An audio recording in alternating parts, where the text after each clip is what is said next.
What's up, y'all? My name is Advance, and this is Advanced Sports Talk.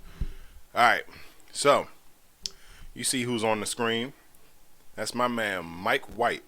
So, in case you don't remember from last season, I was randomly doing a segment, my weekly breakdowns, which y'all don't like, so I stopped doing them. And I came across, I said, all right, so Zach Wilson was injured last year. I was like, wait, who the hell is Mike White? And man, look, this kid is something special, man. Like, he's in his 5th year in the NFL. And, sorry. He's in his 5th year in the NFL. And he's actually doing pretty good as a backup. He came off the bench for them 2 games last year, and he was phenomenal as a backup. I think one of those games he actually threw for 400 yards. So, what happened? Why? That's why. Like, I was like, when if y'all saw my short that I did when Zach Wilson made that comment, I was like, bruh, not only you got 2 capable quarterbacks on the roster that can outstart you. Like, for one, you got this guy and you got Joe Flacco, who will never be out of work in the NFL as long as he's active, in my opinion. But man, so in Sunday's game, the Jets beat the Bears 31-10. And hold on, it's actually okay, so Justin Fields actually wasn't playing because he had a shoulder injury. So that's unfortunate for them. Wait a minute. Byron Pringle was their leading receiver. 2 receptions for 12 yards. Hold up, that's not right. That can't be right. That's got to be because he got a. All right, that's what I thought. Chase Claypool. Man, this sports app, like, they put whoever has the most touchdowns up as the leading player for whatever reason. But anyway, all right. So getting back to the stats. So Mike White had his first start for the season last Sunday on the. Oh my God, when was Sunday? The 29th. No, yesterday was the 29th. Oh my Lord. On the 27th, he had his first start of the season.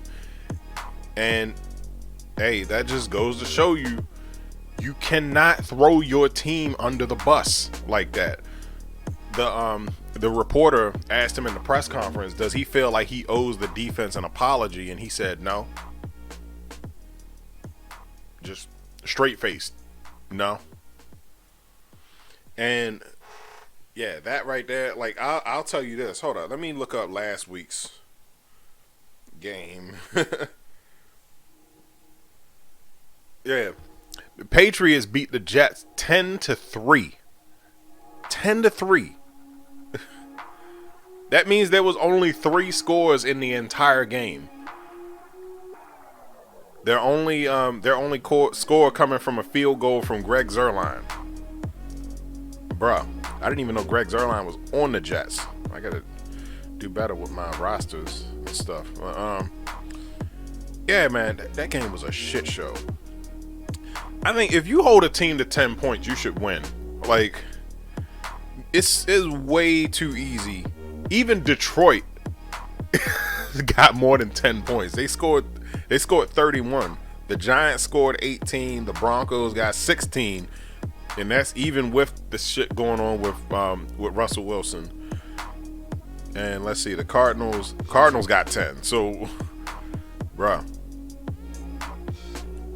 man, that's crazy. The Colts got scored 16.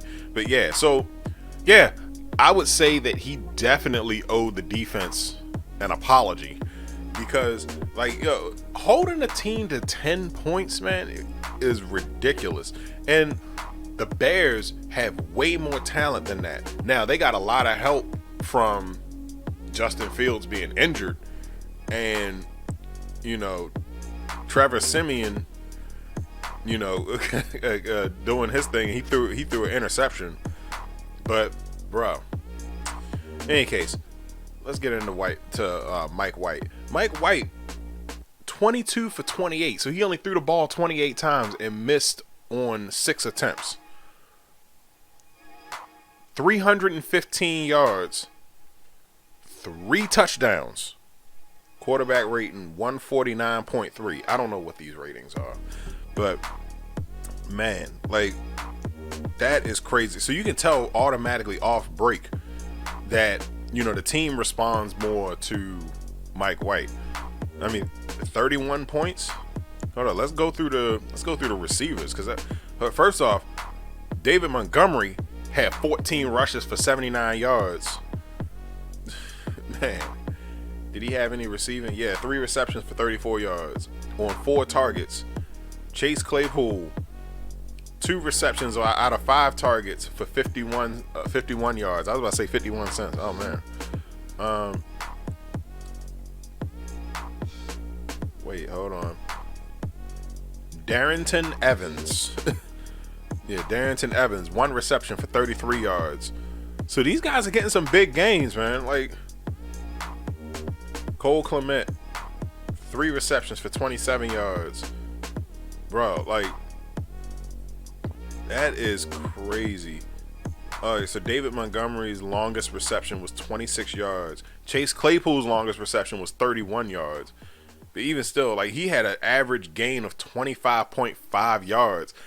But granted, all right, it's off of 2 catches. But still, like, man, like, so yeah, this Jets team definitely has some talent. But all the teams got talent. And it's just all about how you use it and what matchup you have on any given week.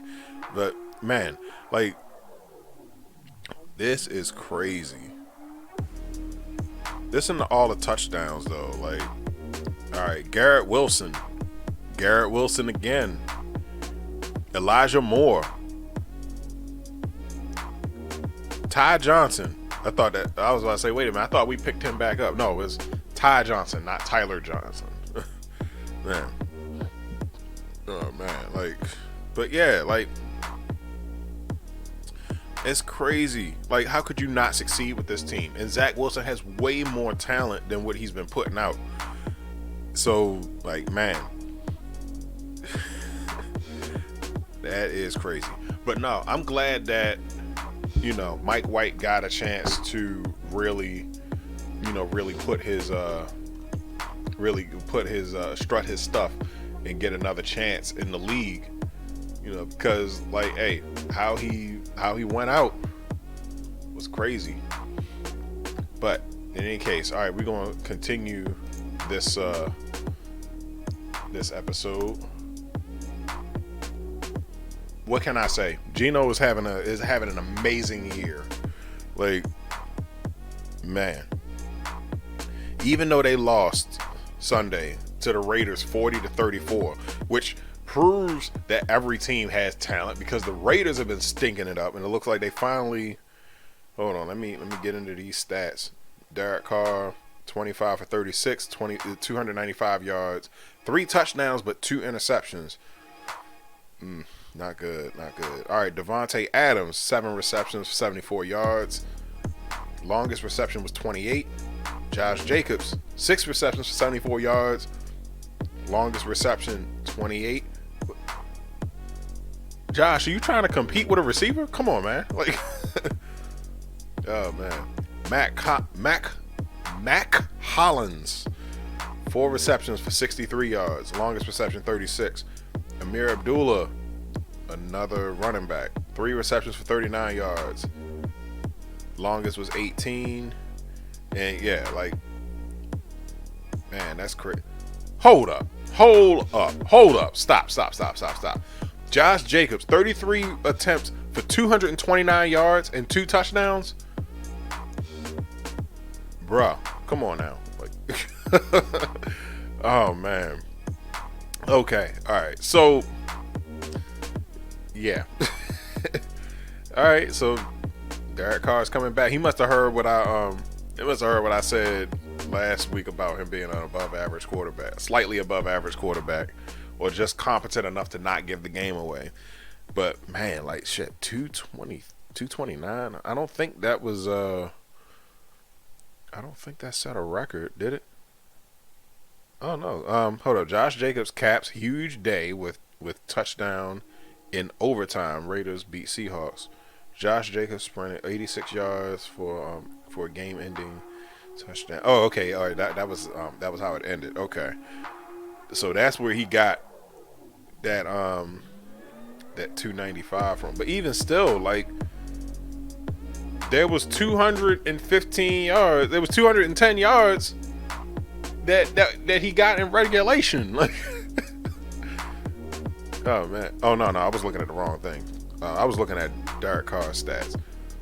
All right, 229. So that means he probably had like 150s, one or something. Yeah. So, all right. So that's doable.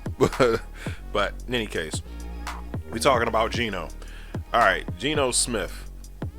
27 out of 37 attempts for 328 yards, 2 touchdowns, 1 interception.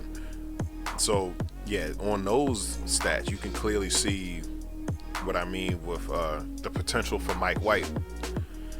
All right, let's look at these Seahawks stats. All right, DK Metcalf, 11 for 90 yards, 11 receptions for 90 yards. Tyler Lockett, 3 receptions for 68 yards. Marquise Goodwin, 3 receptions for 48 yards. Travis Homer, 2 receptions for 45 yards, and he got injured. It looks like he went out on his shield.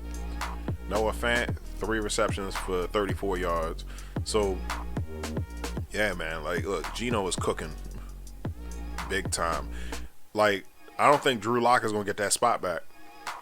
But, hey, that's crazy. Like, definitely, I would say that the Seahawks made out in this trade that they did with Denver. And if you remember, I even said last year when Geno came in during that time where Russ's finger separated from his skin, I was saying that that Geno, like how Geno performed, he should have started. So. Hey, especially since they were in the second half of the season, so Russ's stats was going downhill anyway. But hey,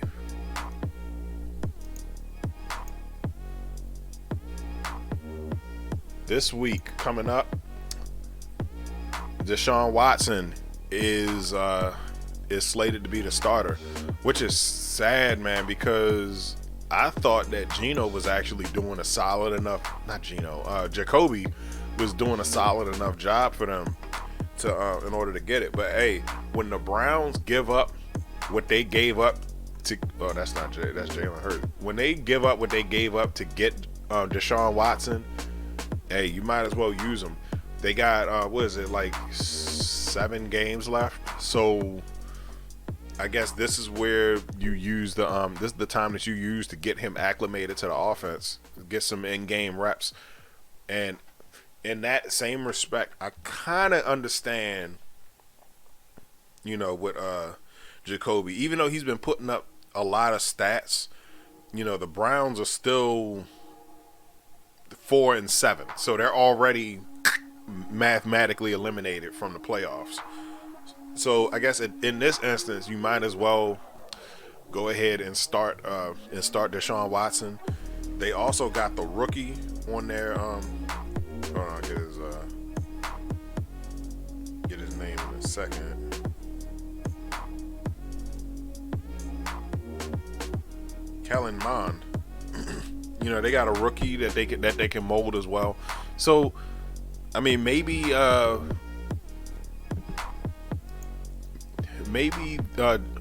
Jacoby could make a case to go start somewhere else. Probably Carolina, maybe the Saints. Because I don't see them keeping Jameis this year especially after they benched him for Andy Dalton of all people, and Dalton has been doing good. I need to include him in one of these graphics, by the way. So But yeah, like, and you know what? And on top of that, Geno put up a good showing against the Buccaneers, against my Buccaneers. You know, throwing for 210 yards, 1 touchdown, threw 1 costly interception. But like, you know, hey, let's see. Nick Chubb rushed for over 116 yards. Let's see. Yeah, that's it. But in any case, coming up this week, the Browns, they got the Houston Texans. So that's a good, decent little warm-up match for them.